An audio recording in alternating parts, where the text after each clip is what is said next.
L'aéroport international Félix Éboué de Matoury en Guyane, la destination d'un passager clandestin du ciel. Une vidéo tournée le 13 avril dernier sur le tarmac de l'aéroport montre un agent de l'aérogare. Monsieur, vous sortez d'où là? S'adressant à cet homme qui semble sonner. Panique à l'aéroport, une intrusion inexpliquée, du jamais vu en Guyane.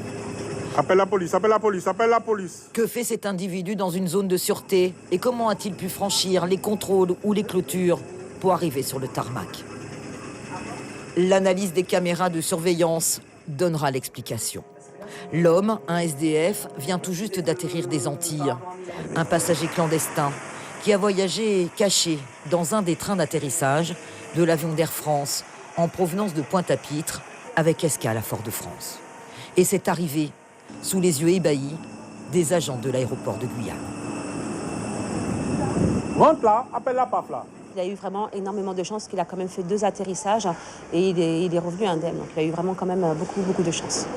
L'homme a effectué un vol de 1650 km, caché dans le train d'atterrissage d'un avion, survivant au froid et à l'altitude durant près de 3 heures.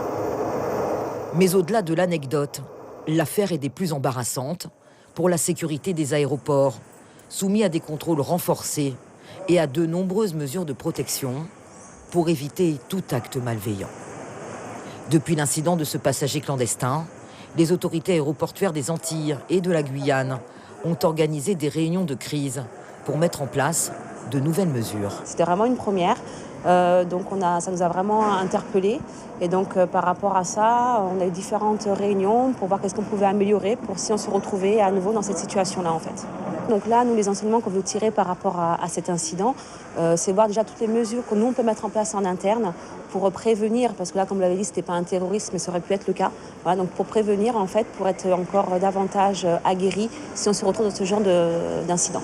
Le passager clandestin SDF a été remis à la brigade de la gendarmerie des transports aériens, puis confié au SAMU social. Un miraculé qui a vaincu 9000 mètres d'altitude et des températures extrêmes.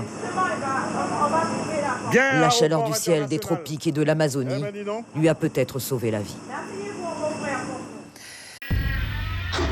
Suivez l'info sur Guyana Première, télé, radio et Internet.